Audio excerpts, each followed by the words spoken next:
Today, let's talk how to use output caching for faster results in ASP.NET Core Minimal API. Let's use VS Code to create our Minimal API project. First, we need to set up the output caching middleware in our ASP.NET Core application. Next, we register the output caching service in our builder configuration. Now let's enable the output caching middleware in the HTTP request pipeline.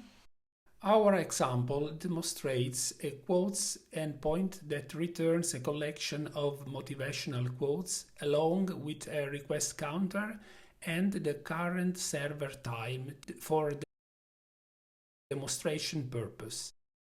Here I am defining the quotes endpoint. For each request, I will increment the request counter to demonstrate caching behavior.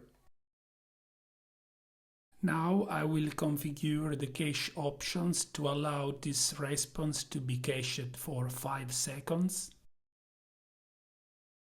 With this setup, any request within 5 seconds will receive the cached response.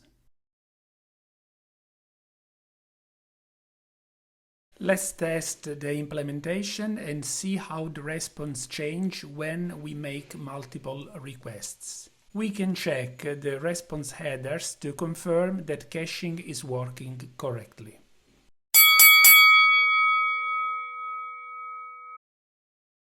If this video was helpful to you, please press the like button and subscribe to the channel. Thanks.